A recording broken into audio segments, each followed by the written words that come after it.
What is up everyone, welcome back to another anime figure review, and today I'm taking a look at Freeing's 1/4 scale Yoko. Of course she's from Gurren Lagann, and if you haven't seen this unboxing video yet, then go check that one out.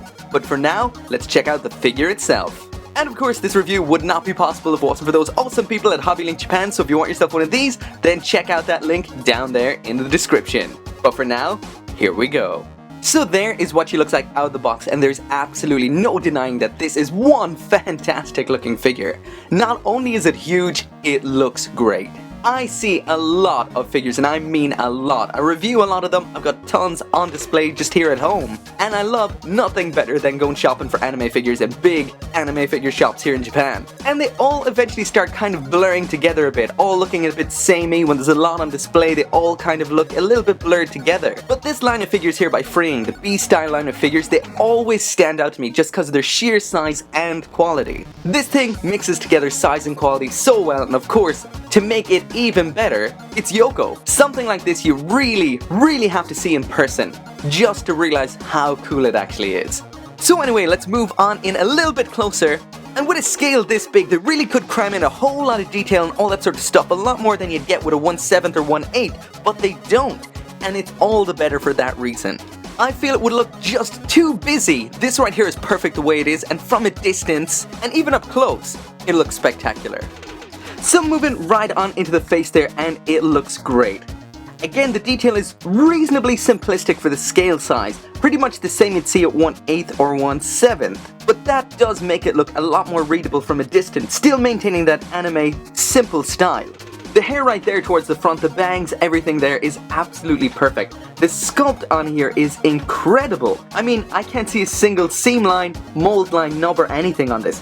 Freeing really did nail this. There is the ponytail, and that's one big, long, sweeping part. Again, the sculpt here is absolutely on point. Again, no flaws, no nothing. The paintwork is flawless, and we've got some nice lowlights up here. And so the rest of the head there, we've got those bunny ears, gloss black on the outside, and a nice fade from white to pink on the inside. Around towards the back of her head there are those signature Yoko chopsticks holding up her hair. And finally, that absolutely awesome and iconic hair clip. Moving down now towards the body, and you can see that the skin there is in a nice matte flesh tone, highlighted slightly in pink, and that's contrasted nicely against the gloss black of the bunny suit. That looks incredible. That's what the cuffs look like, in a matte white with some slight blue lowlights in there, as well as those gloss black buttons. Around on the back there we've got a bunny tail, and as you can see that's in a matte white, as well as the zipper there in a metallic silver. And you can see there is a lot of detail on here. The folds right here, the stitched seam around here, that looks so damn cool. Even the sculpt on her back here, that just looks so impressive. And definitely what has to be the most impressive aspect of this figure is the way that they've used actual material for the fishnets. I mean, just look at that. That looks so much better than paint ever could. It actually has that kind of highlighting effect that fishnets actually do, where the outside part looks dark, almost kind of like it's cel shaded, but in a nerdy way. It is an actual material, so it does move around like that. And that is so cool. And lastly then is the shoes, and these are done in exactly the same way as the bunny suit, so that's in a nice gloss black, as you can see right there.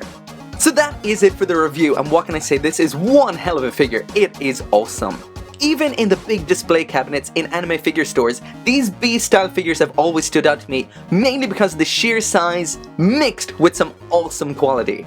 You see a lot of big figures, they're not always good, but right here, this one is. My wife and I have a whole bunch of Yoko figures, but this one right here definitely has to be the best one yet.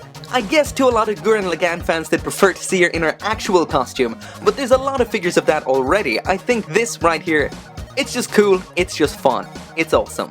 If you're looking for a big, awesome figure of Yoko, or just a big, awesome figure, this one right here is the one for you. So anyway, as always, thank you very much for watching. If you want yourself one of these, then check out that link right down there in the description. And make sure to come back for more anime figure reviews. See you next time.